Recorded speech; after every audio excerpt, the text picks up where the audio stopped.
कैलास सोनवणे आपले हार्दिक स्वागत करतो। सुरुवातीला पाहूया 24 तासातील ताज्या घडामोडी।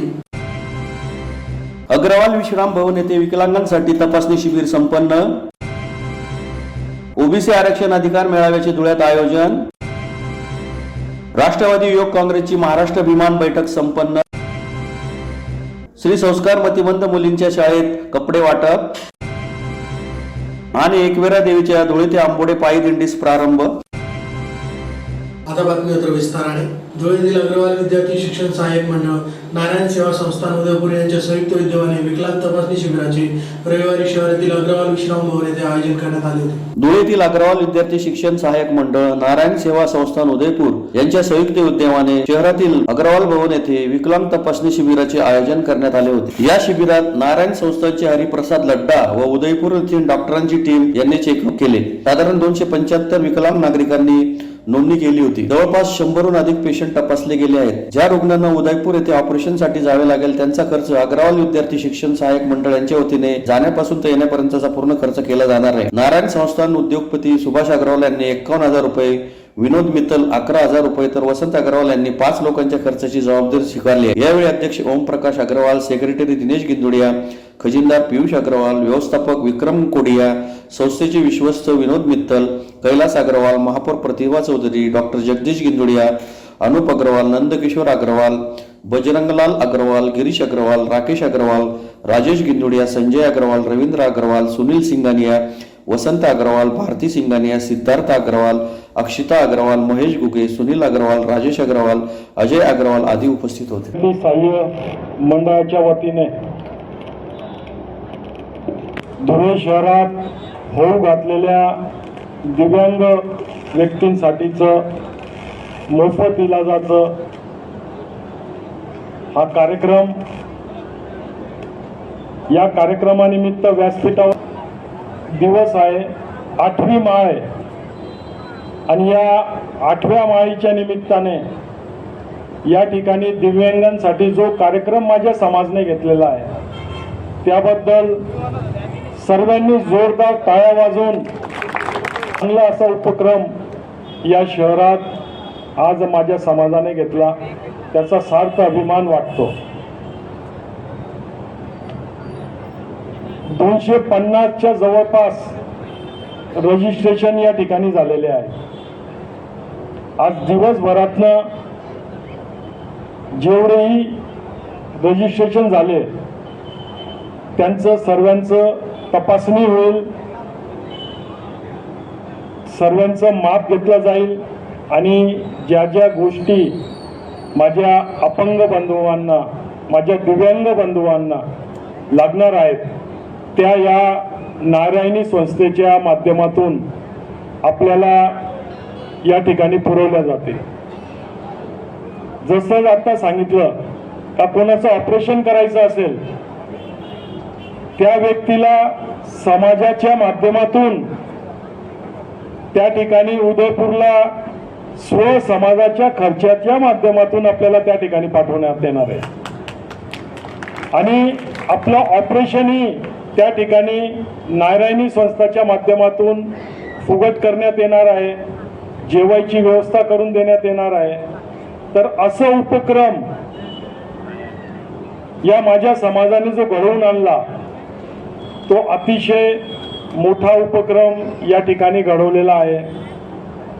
काही दिवसापूर्वीच माझं शहर माझी जबाबदारी हा उपक्रम धुळ्यात आपण चालू केला होता, परंतु एक पाऊल पुढे टाकत आमच्या समाजाने माझं खानदेश माझी जबाबदारी असं कार्यक्रम आज या ठिकाणी घडवून आणला। धुळे अखिल भारतीय महात्मा फुले समता परिषदेच्या वतीने ओबीसी आरक्षण अधिकार मेळाव्याचे रविवारी शहरातील केशरानंद मंगल कार्यालय येथे आयोजन करण्यात आले होते। धुळे जिल्हा अखिल भारतीय महात्मा फुले समता परिषदेच्या वतीने ओबीसी आरक्षण अधिकार मेळाव्याचे रविवारी शहरातील केशरानंद मंगल कार्यालय येथे आयोजन करण्यात आले होते। समाजामध्ये सामाजिक परिस्थिती बिकट असताना महाराष्ट्राच्या सामाजिक जीवनात काय होईल असा प्रश्न उभा असताना ओबीसी आरक्षण अधिकार महामेळावा संपन्न होत आहे। या माध्यमातून ओबीसी समाजावरील संकट ते पार पाडण्याची लढाई करण्याचे काम या माध्यमातून केले जाणार आहे। ओबीसी आरक्षणाबाबत लोकांमध्ये अद्यापही समतोल नसल्याचा फायदा इतर लोक घेत आहेत। ओबीसी आरक्षण संपवण्याच्या मार्गावर आहेत।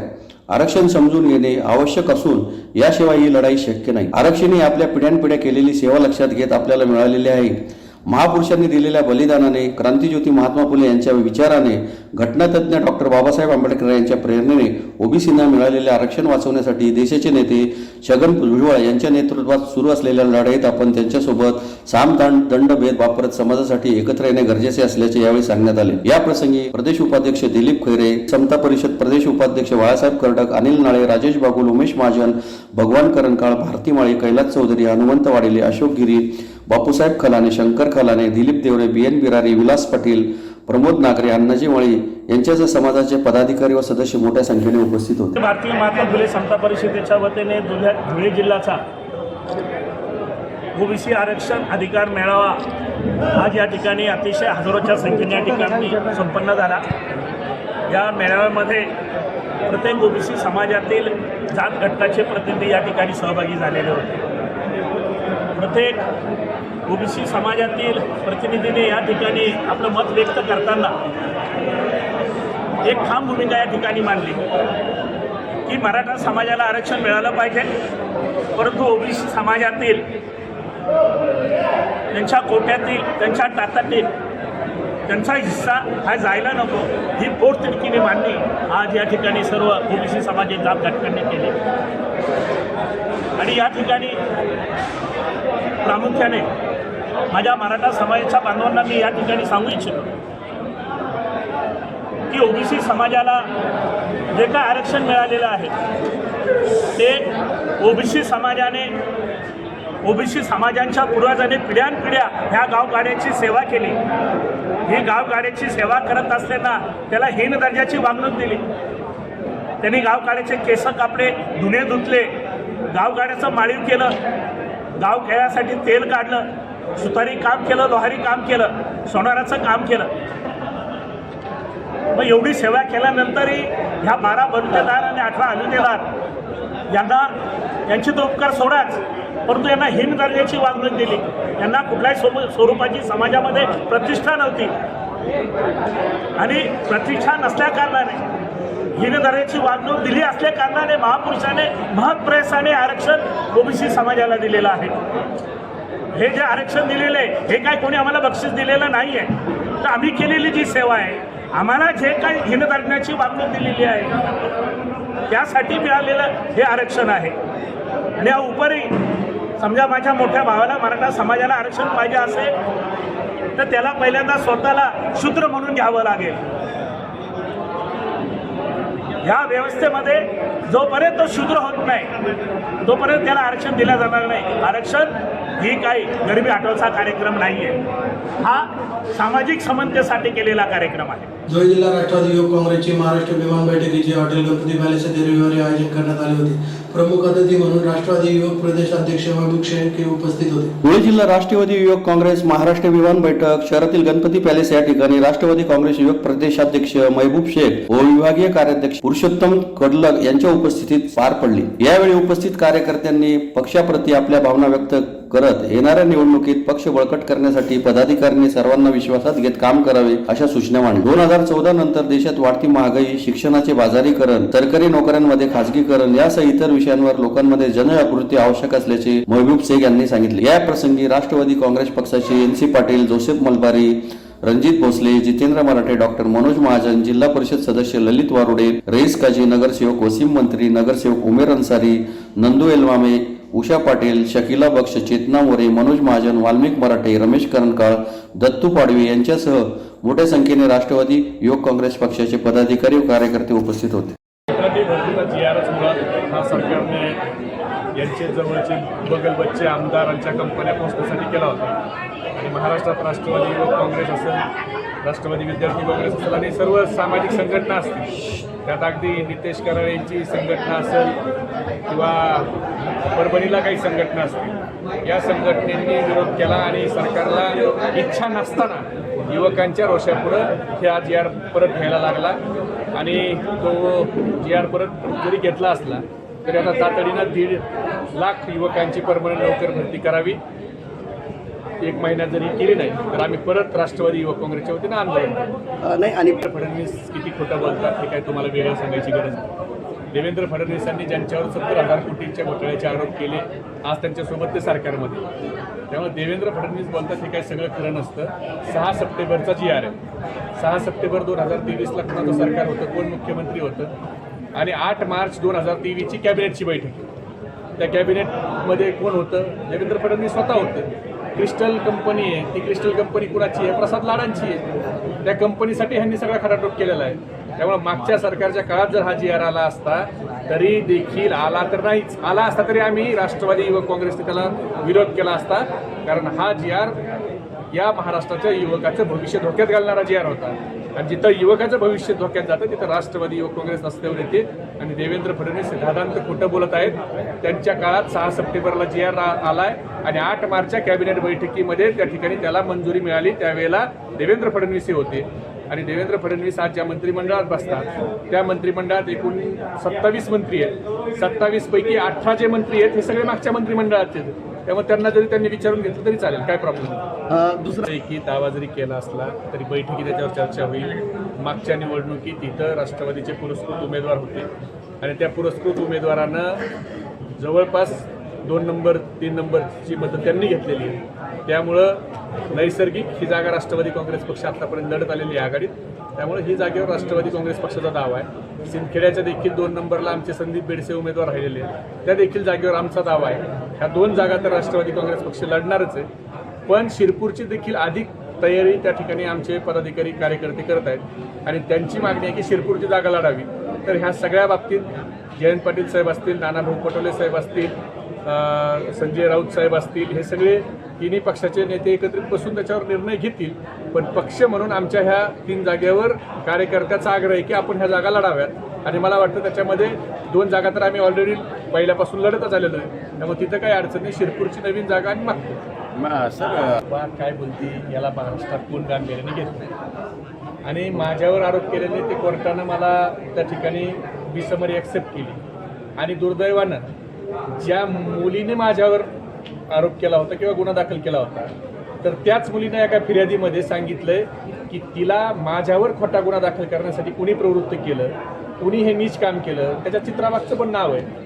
त्यामुळं चित्रावाग काय आहे ते महाराष्ट्राला वेगळं सांगायची गरज नाही. धुळे जिल्हा युवती सेना युवा सेनेतर्फे युवा सेना वर्धापन दिनानिमित्त तसेच नवरात्रीचे औचित्य साधून श्री संस्कार मतिमंद मुलींच्या आश्रमशाळेत 250 अनाथ मुलींना कपडे व गरजेचे वस्तू वाटप करण्यात आले. धुळे जिल्हा युवती सेना युवा सेनेतर्फे युवा सेना वर्धापन दिन तसेच नवरात्रीचे औचित्य साधून शहरातील श्री संस्कार मतिमंद मुलींच्या आश्रमशाळेत 250 अनाथ मुलींना कपडे व गरजेचे वस्त्र वाटप करण्यात आले. युवती सेनेच्या जिल्हा प्रमुख सोनी सोनार यांनी हा उपक्रम राबवला. यावेळी युवा सेना जिल्हा प्रमुख हरीश माळी, उपजिल्हा प्रमुख कुणाल कानकाटे, महानगर प्रमुख सिद्धार्थ करणकाळ, मनोज जाधव, जयेश सोनवणे, प्रसिद्धी प्रमुख सिद्धेश नाशिककर, जयेश फुलपगारे, शुभम फुलपगारे, कृती केसावलेकर आदी उपस्थित होते. आज आम्ही युवती व युवा सेना पक्षप्रमुख उद्धव बाळासाहेब ठाकरे तसेच युवा सेना प्रमुख आदित्यसाहेब ठाकरे आणि बाळासाहेबांचे विचार 80% समाजकारण व 20% राजकारण या गोष्टीला आम्ही पुढे नेतोय. तर आज नवरात्री, दसरा, दिवाळी या निमित्ताने आम्ही या अनाथ मुलींना आज चांगले कपडे दिले. आता या मुली अनाथ असल्यामुळे यांना काही नवीन कपडे भेटत नाही, पण आज आमच्या परीने आम्ही जेवढं होईल शहरातल्या विविध भागातून वेगवेगळे ठिकाणाहून कपडे गोळा केले, त्याला स्वच्छ सॉर्टिंग केले, त्याच्यातले काही चांगले निवडून सगळे पॅकिंग करून या मुलींना आज दिले आहे. यांच्या चेहऱ्यावरची आज हसू बघून आज आम्हाला खूप आनंद झाला आहे. शिवसेना आणि युवा सेना आधी पण असे सामाजिक कार्यक्रम उपक्रम राबवत होती. याच्या पुढेही आम्ही असे कार्यक्रम करत राहू. जय हिंद, जय महाराष्ट्र. कुलस्वामीने एकविरा माता भक्त मंडळाच्या वतीने सालाबादाप्रमाणे एकविरा देवीची धुळे ते आंबोडे पायी दिंडी काढण्यात आली. कुलस्वामीने एकविरा माता भक्त मंडळाच्या वतीने सालाबादाप्रमाणे एकविरा देवीची धुळे ते आंबोडे पायी दिंडीस कालिका माता मंदिर येथून प्रारंभ करण्यात आला. ट्रॅव्हल्स पॉइंट शिवाजी रोड येथून डीजेच्या तालावर नाचत गाचत पालखी निघाली. या तालुक्यातील आंबोडे येथे एकविरा देवी मंदिरात पालखीचा समारोप होईल. यावेळी देवी दर्शन, गाणे, नामजप, आरती, महाप्रसाद असे विविध कार्यक्रम संपन्न होतील. या प्रसंगी राजेंद्र चिचोडकर, दिलीप टिपरे, जगदीश खैरनार, दीपक चितोडकर, प्रशांत चितोडकर, मनीष बागड, निलेश खैरनार, सुभाष खैरनार, सोमनाथ बागड, तिलोत्तमा टिपरे, योगिता खैरनार, परेश बागड, श्यामकांत देव, धनंजय देव, सुभाष चितोडकर आदींसह कुलस्वामिनी एकविरा माता भक्त मंडळाचे पदाधिकारी व सदस्य मोठ्या संख्येने उपस्थित होते. सालाबादाप्रमाणे दरवर्षी याप्रमाणे धुळे ते आंबोडे पायी पदयात्रा निघते. यावर्षी 15वे वर्ष आहे आणि 15व्या वर्षी आज अष्टमीला धुळे ते आंबोडे ही पदयात्रा निघते आहे. सर्व भाविक या यात्रेसाठी आलेले आहेत आणि आम्ही सर्व धुळ्यापासून आंबोड्यापर्यंत आता यावेळेला ही पदयात्रा करीत आहोत. पुन्हा एक नजर ठळक घडामोडींवर. अग्रवाल विश्राम भवन येथे विकलांगांसाठी तपासणी शिबिर संपन्न. ओबीसी आरक्षण अधिकार मेळाव्याचे धुळ्यात आयोजन. राष्ट्रवादी युवक काँग्रेसची महाराष्ट्र विमान बैठक संपन्न. श्री संस्कार मतिमंद मुलींच्या शाळेत कपडे वाटप. आणि एकविरा देवीच्या धुळे ते आंबोडे पायी दिंडीस प्रारंभ. याचबरोबर श्रीराम टाइम न्यूजचे बातमीपत्र संपले. दिवसभरातील ताज्या घडामोडींसाठी पाहत राहा श्रीराम टाइम न्यूज. भेटूया पुढील प्रसारणात. तोपर्यंत नमस्कार.